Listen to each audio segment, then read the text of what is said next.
Hello students, welcome to science stares.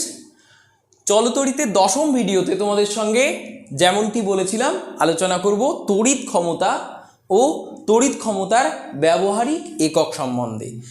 অর্থাৎ আমরা যে বোর্ড অফ ট্রেড ইউনিট ব্যবহার করে থাকি সেই সম্বন্ধে আমরা জানবো। অর্থাৎ বাড়ির যে আমাদের বিভিন্ন ইলেকট্রিক্যাল অ্যাপ্লায়েন্স চলে তারা যে ক্ষমতা অর্থাৎ যে শক্তি খরচ করে সেই টাকার হিসেবটাও বা আমরা কিভাবে করব, আমাদের WBACDCL কিভাবে হিসেবটা করে সেই সম্বন্ধে আমরা জানবো। তবে সেগুলো আমরা অঙ্কের মাধ্যমে অর্থাৎ যে সমস্যা থাকবে সেই সমস্যার মাধ্যমে জানবো। আজকে আমরা মূলত তার থিওরিটিক্যাল পার্ট পুরোটাই কভার করে ফেলব। তো দেখো, প্রথমে তোমাদের সঙ্গে যেটা আলোচনা করব সেটা হলো তড়িৎ ক্ষমতা কি। দেখো, ক্ষমতা বলতে আমরা কি বুঝি? ক্ষমতা বলতে আমরা বুঝি, মনে করো যে তিনজন ব্যক্তি তুমি হায়ার করেছো, অর্থাৎ তিনজন ব্যক্তি তুমি তোমার বাড়ির কোনো একটা কাজের জন্য তুমি তিনজন ব্যক্তিকে ডেকেছো। এখন এই তিনজন ব্যক্তি কাজ করতে এলো, তুমি ধরো বোঝা বওয়ার জন্য কোনো একটা বোঝা বওয়ার জন্য তাদেরকে ডেকেছো। এখন দেখা যাচ্ছে যে এই যে ব্যক্তিটা, প্রথম ব্যক্তিটা ব্যক্তি 1, এটা ব্যক্তি 2, এটা ব্যক্তি 3, 3 নম্বর ব্যক্তি। এখন প্রথম ব্যক্তিটা দেখা যাচ্ছে তুমি 50 কেজির ধরো চিনির বস্তা রেখে দিয়েছো তোমার দোকান বা কারুর দোকানে। দেখা গেল 50 কেজির চিনির বস্তা আছে, সেই বস্তাগুলো বয়ে নিয়ে গিয়ে গাড়িতে ওঠাতে হবে। এটাই হচ্ছে এই তিনজনের কাজ, তার জন্যই তুমি তাদেরকে হায়ার করেছো। এখন প্রথম ব্যক্তি এলো চিনির বস্তা, প্রথম ব্যক্তি এসে দেখা গেল কি 10 মিনিট কাজ করলো। 10 মিনিট কাজ করে প্রথম ব্যক্তি, আমি ধরে নিলাম যে 10 মিনিট কাজ করে প্রথম ব্যক্তি কি করলো, 5টা বোঝা বহন করলো। তাহলে প্রথম ব্যক্তি কতটা সময় ধরে কাজ করেছে? T=10 minutes. তাহলে T=10 মিনিটস। তাহলে কাজ করে সে কটা বোঝা বহন করেছে? 5টা। একটা বোঝার ওয়েট কত? 50 কেজি। তাহলে সে কতটা বোঝা অতিক্রম, মানে কতটা বোঝা নিয়ে গেছে? 5টা। তার মানে 5 × 5 = 25, 250 কেজি সে কি করেছে? 10 মিনিটে বোঝা উঠিয়েছে। দ্বিতীয় ব্যক্তিটার কথা ভাবি। দ্বিতীয় ব্যক্তিটা দেখা গেল সেই একই সময়ে অর্থাৎ 10 মিনিটসে দ্বিতীয় ব্যক্তি 4টে বস্তা বহন করেছে। তাহলে 4 × 5 = 20, 200 কেজি সে বহন করেছে। এখন তৃতীয় ব্যক্তিটা দেখা গেল সেই একই সময়ে অর্থাৎ T=10 মিনিটস অর্থাৎ 10 মিনিট সময়ে কটা বোঝা বহন করেছে? 3টে বোঝা বহন করেছে, তাই তো? তাহলে 3 × 5 = 15 অর্থাৎ 150 কেজি সে বহন করেছে, তাই তো? কেননা একটা বস্তার ওয়েট আমরা কত কেজি বলেছিলাম? 50 কেজি ওয়েটের একটা বস্তা ছিল, তাই তো? তাহলে প্রথম জন 250 কেজি বহন করলো, দ্বিতীয় জন 200 কেজি বহন করলো, তাই তো? আর তৃতীয় জন কতটা বহন করলো? 150 কেজি অর্থাৎ 150 কেজি। কিন্তু তারা সবাই কি করেছে? একই সময়ে কিন্তু এই কাজটা করেছে।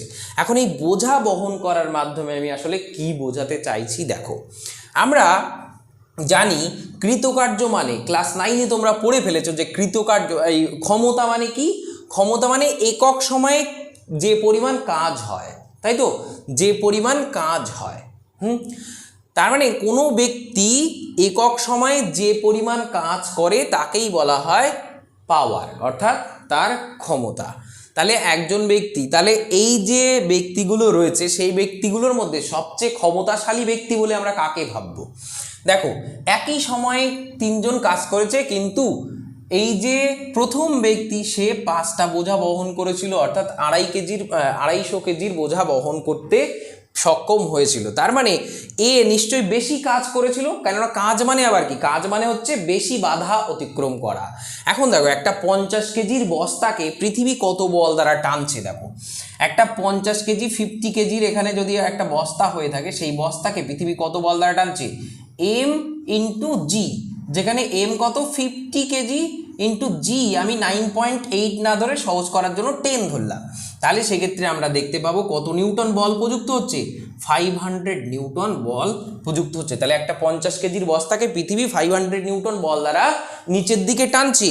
এই বলের বিরুদ্ধে বস্তুটাকে তো সরিয়ে অন্য জায়গায় নিয়ে যেতে হয়েছে, তার মানে প্রথম ব্যক্তি একটা কাজ করেছে। এখন প্রথম ব্যক্তি যে কাজ করেছে সেটা মনে করলাম W1, তাই তো, আর দ্বিতীয় ব্যক্তি যে কাজটা করেছে সেটা মনে ভাবলাম W2, আর তৃতীয় ব্যক্তি যে কাজ করেছে সেটা ভাবলাম W3, তাই তো। এখন আমরা কি দেখতে পাবো, প্রথম ব্যক্তির যে ওয়ার্ক, যে সময়টা লেগেছে T, তার মানে প্রথম ব্যক্তির ওয়ার্ক ডান বাই টাইম, তাহলে প্রথম ব্যক্তির ওয়ার্ক W1 বাই তার দ্বারা যে রিকোয়ার্ড টাইম, প্রয়োজনীয় সময়, সেটা আমরা T দিয়ে ভাগ করলাম। ভাগ করলে প্রথম ব্যক্তির ক্ষমতা পেলাম ধরো P1, তাই তো। এবার দ্বিতীয় ব্যক্তির কাছে চলে যাই, তাহলে দ্বিতীয় ব্যক্তির ক্ষমতা আমরা কত পাবো, P2 equal to W2 by T। সেরকমভাবে P3 ইকুয়াল টু আমরা কত পাবো, P3 ইকুয়াল টু পাবো W3 বাই T। তাহলে এখান থেকে আমরা দেখছি যে পৃথিবী সবচেয়ে বেশি পরিমাণে টানছে, মানে প্রত্যেকটা যে বস্তা, সেই বস্তাকে পৃথিবী 500 নিউটন বল দ্বারা টানছে। এইরকম বস্তা 5টা বহন করেছে প্রথম ব্যক্তি T সময়ে, অর্থাৎ 10 মিনিট টাইমের মধ্যে প্রথম ব্যক্তি 5টা বহন করেছে, তাই তো। তার মানে যে পৃথিবী বল দিচ্ছে সেই বলের বিরুদ্ধে সে কি করেছে, ওই বস্তাটাকে স্মরণ ঘটিয়েছে, অর্থাৎ বস্তাটা সরিয়ে অন্য কোথাও নিয়ে গিয়েছে, তার মানে সে কাজ করেছে, তাই তো। এখন সেই বলটা যার যে বেশি বলের বিরুদ্ধে স্মরণ ঘটালো, তাই তো, তার ক্ষেত্রে কি হচ্ছে, সেই বস্তা একই জায়গার থেকে নিয়ে একই জায়গায় ভরতে হচ্ছে। মনে করো একটা দোকান থেকে নিয়ে একটা গাড়িতে তুলতে হচ্ছে, তাহলে সবাই তো দোকান থেকে নিয়ে গাড়িতেই তুলছে, তাহলে ডিস্টেন্স কোথায়, দোকান থেকে গাড়ি পর্যন্ত, এই যে মিনিমাম ডিস্টেন্স, সেটাই হবে স্মরণ। তার মানে এইবার প্রথম জন তাহলে কি করেছে, বেশি সংখ্যক বস্তা নিয়ে গেছে না, তার মানে বেশি সংখ্যক বাধা অতিক্রম করেছে, তার মানে সে বেশি কাজ করেছে। তার মানে আমরা বলতে পারি W1টা বেশি, তাই তো, আর W3টা সবচেয়ে কম। তাহলে কোন পাওয়ার সব থেকে বেশি হবে, P1টা সব থেকে বেশি হবে আর P3 সব থেকে কম হবে, আর মাঝামাঝি পাওয়ার কার থাকবে, এই 2 নম্বর ব্যক্তিটার। তাহলে এইটা ছিল পাওয়ারের কনসেপ্ট। এই যে পাওয়ারের কনসেপ্টটা আমরা দেখেছিলাম, সেটা সম্পূর্ণ বল বিজ্ঞানের ধারণা অনুসারে আমরা এটা বলেছি, বর্ণনা করেছি। কিন্তু ইলেকট্রিক্যাল পাওয়ার, আমরা এখন এই চ্যাপ্টারে কি পড়ছি, ইলেকট্রিক্যাল পাওয়ার অর্থাৎ তড়িৎ ক্ষমতা। তাহলে আমরা এই চ্যাপ্টারে যেটা পড়ছি সেটা কিন্তু ইলেকট্রিক্যাল পাওয়ার অর্থাৎ তড়িৎ ক্ষমতা। তাহলে কি হবে, তড়িৎ ক্ষমতা ইকুয়াল টু কৃতকার্য, বলতে কি ধরনের কৃতকার্য, ইলেকট্রিক্যাল ওয়ার্ক, অর্থাৎ তড়িৎ দ্বারা কৃতকার্য। তাহলে তড়িৎ দ্বারা কৃতকার্য, তাহলে সেটাই হবে ইলেকট্রিক্যাল ওয়ার্ক। তাহলে ইলেকট্রিক্যাল ওয়ার্ক বাই টাইম, সেটাই হচ্ছে ইলেকট্রিক্যাল পাওয়ার অর্থাৎ তড়িৎ ক্ষমতা, তাই তো। এখন দেখো electrical work W equal to, আমরা আগেই অলরেডি শিখে রেখেছি, আগের ভিডিও তোমরা নিশ্চয়ই দেখে এটা দেখছো। তাহলে আমরা electrical work W equal to V into Q, এটা অলরেডি প্রমাণ করে এসছি আগেই, তাই তো। তাহলে দেখো পাওয়ার আমরা কি জানি, ওয়ার্ক ডান বাই টাইম, অর্থাৎ কৃতকার্য বাই সময়, অর্থাৎ একক সময়ে যে পরিমাণ কার্য হয় সেটাই হচ্ছে ওয়ার্ক, তাই তো।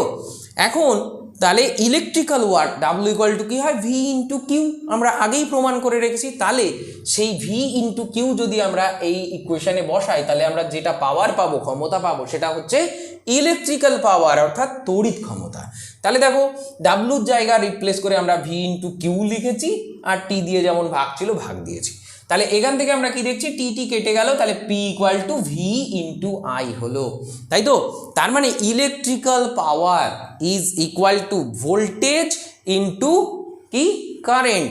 তার মানে এর একক ইউনিট কি হবে, ভোল্ট ইন্টু এই যে বিভব প্রভেদের একক, তাহলে ভোল্ট ইন্টু অ্যাম্পিয়ার। তাহলে ভোল্ট ইন্টু অ্যাম্পিয়ার, সেটা হবে ইলেকট্রিক্যাল পাওয়ারের ইউনিট, তাই তো। এবার দেখো এই যে ভোল্ট ইন্টু অ্যাম্পিয়ার, এটাকে আমরা চাইলে আবার একটু অন্য রূপেও লিখতে পারি। দেখো তো P ইকুয়াল টু আমরা কি ভি স্কোয়ার বাই আর এই ফর্মে লিখতে পারবো না, দেখো এই ফর্মেও কিন্তু আমরা এটাকে লিখতে পারবো। তার কারণ দেখো এইটা লেখা মানেই আসলে এই একই জিনিসই লেখা, কি কারণের জন্য, দেখো ভি স্কোয়ার যদি আমরা চিন্তা করি, ভি স্কোয়ার মানে কি, ভি সমান আমরা কি শিখেছিলাম, ভি সমান কি হয়, ইলেকট্রিক্যাল মানে ইলেকট্রিকের ক্ষেত্রে ভি ইকুয়াল টু আইআর, অর্থাৎ দুই প্রান্তের বিভব প্রভেদ, প্রবাহ মাত্রা এবং রেজিস্ট্যান্সের গুণফলের সঙ্গে সমান হয়। তাহলে যদি উপরে আমরা আই স্কোয়ার আর স্কোয়ার লিখতাম, বাই আর হতো, তাহলে দেখো এই আর এবং আর স্কোয়ার কেটে কি পাওয়া যেত, আই স্কোয়ার আর পাওয়া যেত, আই স্কোয়ার আর পাওয়া যেত, তাই না? তাহলে এই যে আমরা কি দেখছি, ভি সমান এখানে আমরা কি লিখেছি, ভি স্কোয়ার বাই আর, এই ফর্মে এটাকে লিখেছি। তো দেখো সেটা মানেই আবার ভি সমান যদি আই আর হয় তাহলে I square R square by R এটা আমরা লিখতে পারি, তাহলে কাটাকাটি করলে আমরা আই স্কোয়ার আর ফর্মেও এটাকে লিখতে পাচ্ছি। তাহলে ইলেকট্রিক্যাল পাওয়ার আমরা লিখতে পারবো পি ইকুয়াল টু ভিআই, বা P equal to V square by R, বা P equal to I square into R. তাহলে আই স্কোয়ার আর এই ফর্মেও আমরা লিখতে পারবো, তাই তো? বুঝতে পারলাম? এখন দেখো পি ইকুয়াল টু আমরা তাহলে কি লিখেছি, যে এখান থেকে আমরা দেখলাম যে পাওয়ার আমরা এই কটা ইকুয়েশন ফর্মে আমরা লিখতে পারি। এবার দেখো, এবার এই যে ইলেকট্রিক্যাল পাওয়ার, সেই ইলেকট্রিক্যাল পাওয়ারের ইউনিট নিয়ে আমরা আলোচনা করব এবং এই যে তড়িৎ ক্ষমতার ব্যবহারিক একক সম্বন্ধে আলোচনা করব। দেখো তাহলে তড়িৎ ক্ষমতা মানে আমরা কি দেখেছি, power, electrical power is equal to electrical work done by time, অর্থাৎ তড়িৎ কৃতকার্য, তড়িতাধান দ্বারা কৃতকার্য বাই সময়, সেটাই হচ্ছে তড়িৎ ক্ষমতা। তার মানে কি, এই যে কৃতকার্যটা হচ্ছে, কৃতকার্যের একক কি, কৃতকার্যের একক জুল। তাহলে দেখো এই ইকুয়েশন থেকে আমরা লিখতে পারি না, W equal to P into T, তাই তো? তাহলে electrical power into time is equal to electrical work. এখন এসআই এককে ওয়ার্কের যে একক অর্থাৎ কৃতকার্যের যে একক সেটা কি, জুল। তার মানে আমরা যদি এখানে বলি ওয়ার্ক ডানের একক লিখি, তাহলে আমরা কি লিখবো, জুল লিখবো। তাই আমরা লিখছি 1 জুল ইজ ইকুয়াল টু, দেখো এখানে কি রয়েছে, পি। তাহলে পি মানে ইলেকট্রিক্যাল কি, পাওয়ার, অর্থাৎ তড়িৎ ক্ষমতা। তা তড়িৎ ক্ষমতার একককে আমরা কি বলি, তড়িৎ ক্ষমতার একককে আমরা বলি ওয়াট। তড়িৎ ক্ষমতার একক হলো ওয়াট। তাহলে এখানে আমরা কি লিখলাম, পি ইকুয়াল টু 1 ওয়াট লিখলাম, আর এখানে টির জায়গায় আমরা কি লিখলাম, 1 সেকেন্ড। তার মানে ওয়াট ইন্টু সেকেন্ড সেটাই হচ্ছে জুল, তাই তো? তার মানে ওয়াট ইন্টু সেকেন্ড অর্থাৎ ওয়াট সেকেন্ড, ওয়াট সেকেন্ড মানেই হচ্ছে জুল। তার মানে 1 joule is equal to 1 watt second, বা 1 joule is equal to 1 watt into 1 second, এটা আমরা বলতে পারলাম, তাই তো? এখান থেকে দেখো এই 1 ওয়াটের সঙ্গে 1 সেকেন্ড গুণ রয়েছে, তাহলে গুণ ফর্মে রয়েছে ডান পক্ষে, এই সেকেন্ডটাকে যদি আমরা বাম পক্ষে নিয়ে আসি তাহলে 1 ওয়াট ইকুয়াল টু কি পাওয়া যাবে, 1 জুল বাই 1 সেকেন্ড পাওয়া যাবে, তাই তো? সিম্পলি আমরা দেখতে পাচ্ছি। এখন দেখো আমরা এই যে ওয়াটটা বললাম, এটা হচ্ছে কি, তড়িৎ ক্ষমতা, অর্থাৎ কোনো একটা ইলেকট্রিক্যাল অ্যাপ্লায়েন্স দ্বারা ব্যয়িত ক্ষমতা। সেই ব্যয়িত ক্ষমতা আমরা ওয়াট ইউনিটে প্রকাশ করে থাকি, কিন্তু ওয়াট ইউনিট ছাড়া আমরা ব্যবহারিক একক যেটা ইউজ করব সেটা আমরা ওয়াট ইউজ করি না, সেটা আমরা ইউজ করি কি, সেটা ইউজ করি হচ্ছে, দেখো আমরা ইউজ করি ওয়াট আওয়ার, আমরা ইউজ করি ওয়াট আওয়ার। দেখো ওয়াট আওয়ারের ব্যাপারটা কি বলছি, এখানে যদি আমরা বলি যে 1 ওয়াটের সংজ্ঞা দিতে চাই, 1 ওয়াট মানে কি, দেখো বলছে কোনো একটা ইলেকট্রিক্যাল অ্যাপ্লায়েন্স যদি 1 সেকেন্ড ধরে চলার পর, 1 সেকেন্ড ধরে কোনো একটা ইলেকট্রিক্যাল অ্যাপ্লায়েন্স চলার পর সে যদি 1 জুল পরিমাণ, জুল মানে কিসের একক আমরা বলেছিলাম, কৃতকার্য বা শক্তির একক, তাই না? তাহলে 1 জুল পরিমাণ শক্তি যদি ব্যয় করে কোনো একটা ইলেকট্রিক্যাল অ্যাপ্লায়েন্স, 1 সেকেন্ড চলে যদি 1 জুল পরিমাণ শক্তি খরচ করে, তবে সেই ইলেকট্রিক্যাল অ্যাপ্লায়েন্সের ক্ষমতা হবে 1 ওয়াট। তার মানে কি বুঝলাম, 1 watt equal to 1 joule per second, অর্থাৎ প্রতি 1 সেকেন্ডে 1 জুল করে কৃতকার্য অর্থাৎ 1 জুল করে শক্তি ব্যয় করলে, ঠিক আছে, তবেই আমরা সেই ইলেকট্রিক্যাল অ্যাপ্লায়েন্সের ক্ষমতা বলবো 1 ওয়াট। তার মানে 1 ওয়াটের একটা বাল্ব যদি তোমার কাছে দেওয়া হয়, সেই বাল্বটা 1 সেকেন্ডে কতটা ক্ষমতা ব্যয় করবে, 1 জুল পরিমাণ সে কার্য করবে, 1 জুল পরিমাণ সে কার্য করবে, সেটাকেই আমরা কি বলবো, 1 ওয়াট। তাহলে 1 ওয়াট আওয়ার কি হবে, তাহলে 1 ওয়াট আওয়ার হবে 1 ওয়াট ইন্টু 1 আওয়ার। তাহলে 1 ওয়াট মানে কি, 1 ওয়াট মানে হচ্ছে 1 জুল বাই 1 সেকেন্ড, তাহলে আমরা লিখলাম 1 joule by 1 second into 1 hour, তাই তো? এবার এটাকে যদি আমরা সেকেন্ডে কনভার্ট করতে চাই, দেখো 1 আওয়ার ইকুয়াল টু কত, 3600 সেকেন্ড, 3600 সেকেন্ড 1 ঘন্টা মানে তাহলে দেখো সেক্ষেত্রে এই সেকেন্ড ইউনিটটা কেটে গেল না, কেটে গেলে দেখো এখানে উপরে থাকলো 1 জুল আর 3600, তাহলে 3600 ইন্টু 1 জুল, তাহলে কত পাওয়া গেল 3600 জুল। তাহলে এখান থেকে আমরা কি লিখতে পারবো, এখান থেকে আমরা লিখতে পারলাম যে 1 watt hour, 1 watt hour, note করবে তোমরা সুন্দর করে এই জিনিসটা নোট করে রাখবে। তাহলে 1 watt hour is equal to আমরা বুঝতে পারলাম যে 3600 জুল, তাই তো।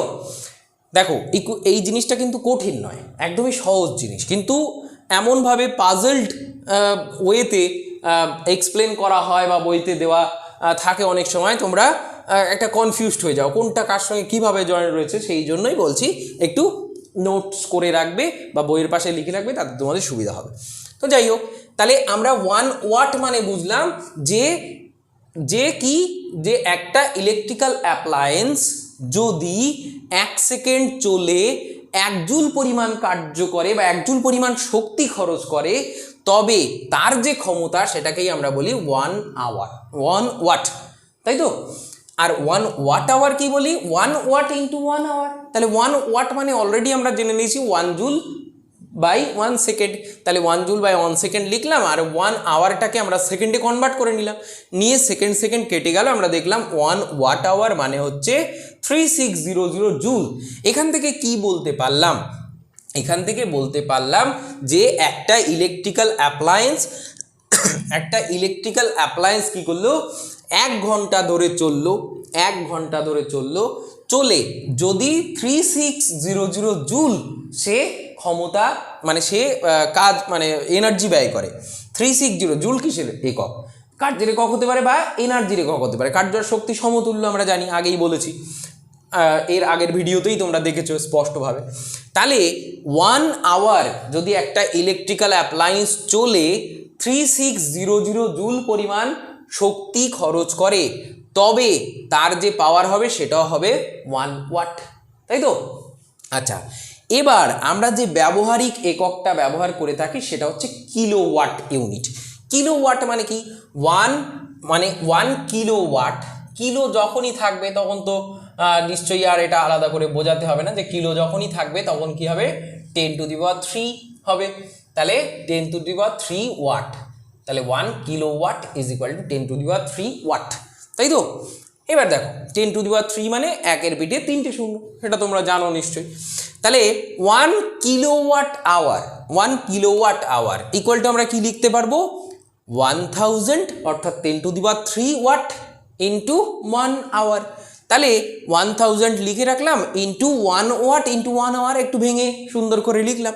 তাহলে 1000 ইন্টু 1 ওয়াট মানে আবার কি, 1 সেকেন্ডে যে ইলেকট্রিক্যাল অ্যাপ্লায়েন্স কি করবে 1 জুল পরিমাণ কার্য করবে, সেটাকেই তো 1 ওয়াট বলে। এখানে আমরা সংজ্ঞায় আগেই দেখে নিয়েছি 1 watt equal to 1 joule by 1 second. তাহলে 1 জুল বাই 1 সেকেন্ড বসিয়ে দিলাম, আওয়ারের জায়গাটায় আমরা সেকেন্ডে কনভার্ট করে 3600 বসালাম, সেকেন্ড এখান থেকে আউট হয়ে গেল।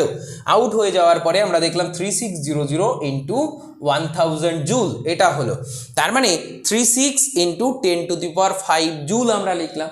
কিন্তু লেখার একটা নিয়ম রয়েছে, যখন আমরা টু দি পাওয়ার ফর্মে কোনো একটা একে সংখ্যাকে লিখি তখন তোমরা দেখো যে কোনো রকমের ধ্রুবক, তোমরা যদি অ্যাভোগাড্রো নাম্বার দেখো 6.022 ইন্টু 10⁻23, একটা নাম্বারের পরেই কিন্তু দশমিক বসানো রয়েছে, তো ওটা একটা নিয়ম, ওই নিয়মেই আমাদের লিখতে হয়। তাই এখানে আমরা 36 ইন্টু 10⁻6 এমন লিখেছি। দেখো এই 3.6 মানে কি, আমি যদি পরের লাইনে একটুখানি তোমাদের দেখিয়ে দিই, তাহলে দেখো 36/10 ইন্টু 10⁻6 জুল, তার মানে কি আবার সেই উপরেরটা এসে যাচ্ছে না, দেখো 10, আর এটা কেটে গেলে এখানে 10⁵ হয়ে গেল, তাহলে 36 ইন্টু 10⁵ জুল হয়ে গেল। তাহলে এই যে 1 কিলোওয়াট আওয়ার এই যে ইউনিটটা আছে, সেই ইউনিটটা আমরা কিভাবে দেখব, দেখো যে 1000 ওয়াট মানে আমরা কি বলতে চাইছি, দেখো 1 কিলোওয়াট আওয়ার এই যে ইউনিটটা, সেখানে আমরা কি দেখছি 1 আওয়ার ধরে কোনো ইলেকট্রিক্যাল অ্যাপ্লায়েন্স, অর্থাৎ কোনো ইলেকট্রিক্যাল অ্যাপ্লায়েন্স যদি 1 ঘন্টা ধরে চলে চলে সে যদি এই যে 3.6 ইন্টু 10⁶ জুল কার্য করে, তবে তাকে বলা হবে কি, তার ক্ষমতাকে বলা হবে 1 কিলোওয়াট। তাহলে তার ক্ষমতাকে বলা হবে 1 কিলোওয়াট, তাই তো? এই যে 1 কিলোওয়াট আওয়ার, এটাই হচ্ছে আমাদের ব্যবহারিক একক।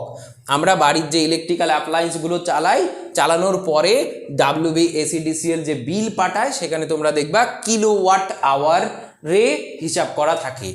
এইটাকে বলা হয় board of trade unit. Boat নয় কিন্তু, BOARD, board of trade unit. Trade মানে কি? ব্যবসা। তাহলে এই যে ইলেকট্রিক্যাল অ্যাপ্লায়েন্সগুলো আমরা চালাচ্ছি, তার জন্য WBSEDCL আমাদের কাছ থেকে কী নিচ্ছে? টাকা নিচ্ছে, খরচ নিচ্ছে আমাদের কাছ থেকে। আমরা যে ইলেকট্রিক্যাল অ্যাপ্লায়েন্সগুলো চালিয়ে যে খরচটা করেছি, সেই খরচটার জন্য তারা আমাদের কাছ থেকে টাকা নিচ্ছে। তাহলে তারাও একটা বিজনেস করছে। তাহলে সেই বিজনেস চালনা করার জন্য ইলেকট্রিক্যাল অ্যাপ্লায়েন্সগুলো কী পরিমাণ ক্ষমতা ব্যয় করলো, মানে কী পরিমাণ শক্তি ব্যয় করলো, তা কীরকমভাবে হিসেব করা হচ্ছে? কিলোওয়াট আওয়ারে হিসেব করা হচ্ছে। সেই জন্য এটাকে বলা হয় বোর্ড অফ ট্রেড ইউনিট। একসঙ্গে কিলোওয়াট ঘন্টা, 1 কিলোওয়াট ঘন্টা না বলে আমরা বলি 1 BOT, অর্থাৎ বোর্ড অফ ট্রেড ইউনিট। আমরা সরাসরি সহজে লিখি 1B.O.T, অর্থাৎ board of trade unit, BOT একক। তাহলে বুঝলাম। এবার আমরা যে কোনো অঙ্ক যখন তোমাদের বলা থাকবে, যে কোনো একটা উদাহরণস্বরূপ আমি বলছি, যে মনে করো একটা বাল্বের ইলেকট্রিক্যাল যে বাল্ব তুমি কিনেছো, তাতে রেটিং দেওয়া রয়েছে যে 220 ভোল্ট, এরকম করে আমাদের রেটিং দেওয়া রয়েছে। একটা যে কোনো একটা রেটিং দেওয়া রয়েছে, যে কত ভোল্ট এবং কত ওয়াট, এরকম ধরনের একটা রেটিং কিন্তু করে দেওয়া থাকে। যে 220 ভোল্ট এবং দেখা যাচ্ছে লেখা রয়েছে যে 220 ভোল্ট এবং 100 ওয়াট। তাহলে 220 ভোল্ট আর 100 ওয়াট। তাহলে এর থেকে কি বুঝবো? এই যে 100 ওয়াট, এটা কি? এটা হচ্ছে তার পাওয়ার, অর্থাৎ P কে বোঝাচ্ছে। আর এই যে 220 ভোল্ট, এটা কি? এটা তার ভোল্টেজকে বোঝাচ্ছে, তাই তো? অর্থাৎ যে বিভব পার্থক্যের মধ্যে কাজ করছে। তাহলে দেখো, P ইকুয়াল টু আমরা কি জানি? VI। তাহলে এখান থেকে P ইকুয়াল টু VI ফর্মুলার থেকে আমরা লিখতে পারি না যে I ইকুয়াল টু P/V, তাই তো? তাহলে এখানে যে কারেন্ট প্রবাহিত হচ্ছে, সেই প্রবাহিত কারেন্টের পরিমাণ আমরা নির্ণয় করতে পারবো খুবই সহজে। কি করে? আমরা 100/220 এইটা করে দেবো। করে দিলেই আমরা কি পেয়ে যাব? এর মধ্য দিয়ে প্রবাহিত কারেন্টের পরিমাণ আমরা পেয়ে যাব, তাই তো? আবার আমরা জানি কি যে V সমান IR, তাই তো? তাহলে এখান থেকে এই বাল্বের রেজিস্ট্যান্স আমরা বার করতে পারবো। দেখো, V সমান যদি IR হয়, তাহলে R ইকুয়াল টু কত? V/I হবে। এখন V তো এখানে বলাই রয়েছে, V এখানে কত বলা রয়েছে? V এখানে বলা রয়েছে 220। তাহলে 220/I, I কত আমরা পেলাম? I পেলাম 220/100।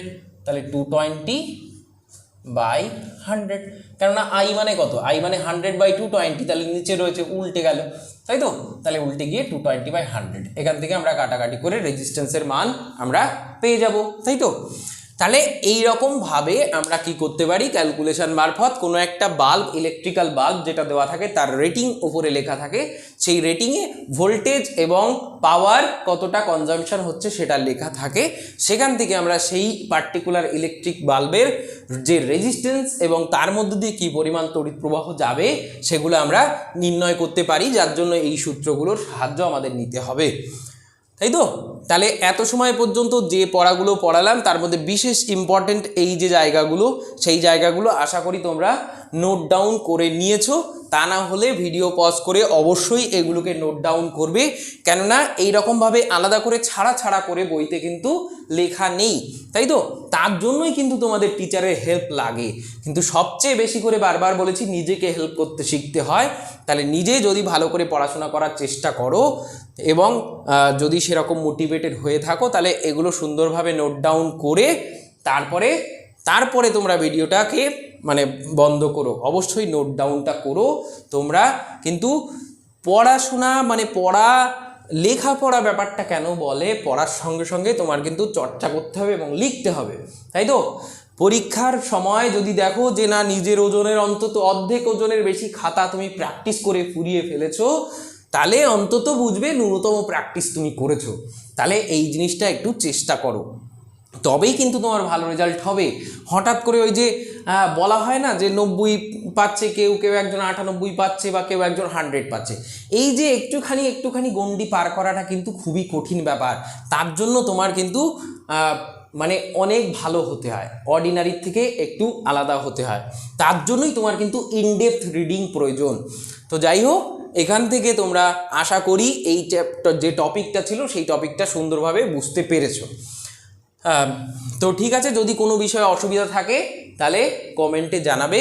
ভিডিওটা একটু ভালো লাগলে, তোমার যদি উপকারে সত্যি সত্যি এসে থাকে, তাহলে একটু মানবিক হয়ে তুমি একটু লাইকটা করে দিও। তো যাই হোক, তোমার উপকারে লাগলে অবশ্যই তুমি সেটা করবে, আমিও বিশ্বাস রাখি। আর পড়াশোনা ঠিক সুন্দরভাবে চালিয়ে যাবে এটা বিশ্বাস রেখে আমি আজকের মতো ভিডিওটা শেষ করলাম। দেখা হচ্ছে পরের ভিডিওতে। ঠিক আছে, ধন্যবাদ সঙ্গে থাকার জন্য।